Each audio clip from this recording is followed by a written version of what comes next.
Estamos aquí en Educación para la Paz y vamos a hablar de los tipos de violencia. Para eso está aquí con nosotros, como siempre, Oxana Pérez Bravo.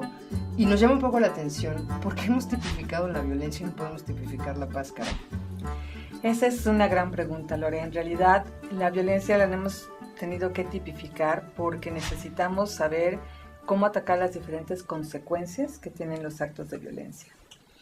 Por ejemplo, no podemos atacar de la misma manera una violencia física que una violencia económica, ¿no? Porque las consecuencias tocan aspectos distintos.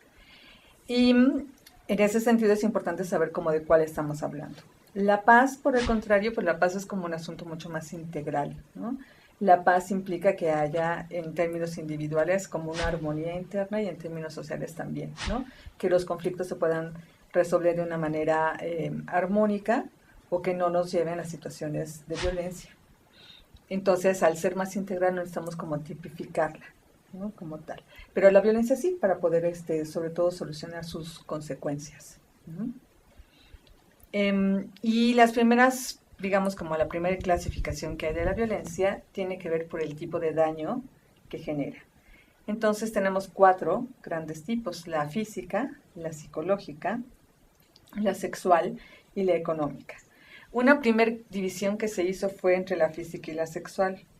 Lo mismo por las consecuencias, es decir, aunque la agresión sexual puede ser también física, no únicamente física, pero digamos sí, pues que la más emocional clásica también, también es emocional y también es física, pero por sus consecuencias, digamos, se le ha clasificado aparte, porque la atención de esas personas que sufren violencia sexual tiene que ser distinta de las que solo, por ejemplo, son golpeadas o de las que solo tienen una violencia psicológica.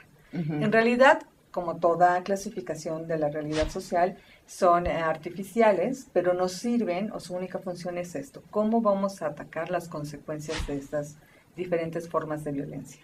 ¿Por qué golpeas a otro en son de violencia?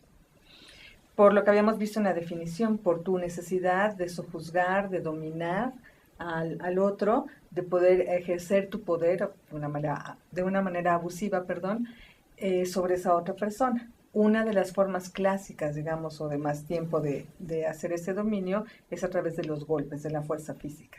Pero también es una descarga de ira.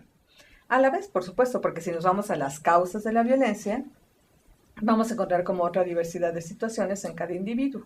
Y que esas situaciones también tienen como un correlato en la sociedad o en la comunidad. A veces es en la familia y a veces es incluso en la sociedad o en las ideas que hay de la sociedad. Y ahí llevaríamos, por ejemplo, el asunto del género, ¿no? Porque está permitido que entre los hombres existe esta violencia física, no solo permitido, sino que incluso a los niños desde chiquitos los educamos un poco para que sean así, para que demuestren su fuerza, y las niñas no, ¿no? Entonces hay una parte que viene de lo social, otra parte que se puede reforzar o no en la familia, y finalmente en el individuo y en la escuela, pues bueno, van teniendo sus efectos o sus manifestaciones. Veíamos entonces, Lorena, que toda violencia individual tiene un correlato familiar y social. Si en la sociedad existen ideas, por ejemplo, de género, que van a incentivar a los niños, sobre todo, a que peleen y a que demuestren su fuerza física a través de los golpes, cosa que no se le enseña a las niñas, ¿no?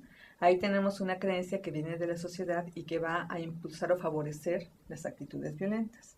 Estas pueden o no ser reforzadas en casa, dependiendo de cómo sea cada familia.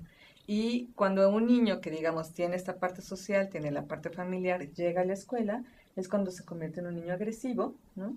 Donde él aprendió en casa que hay que abusar del poder para poder salirse con la suya, ¿no?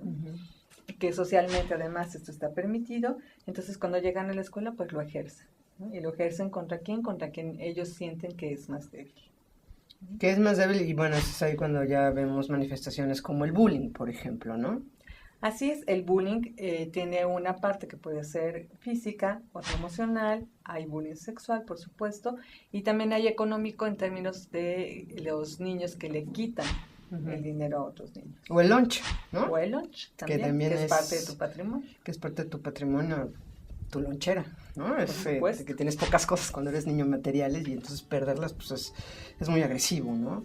Y este poder que ejercen y esta indefensión en la que podrían quedar los más débiles. Así es. ¿No? Pues bueno, seguimos ahondando en este tema en la siguiente cápsula. Gracias, Oxana.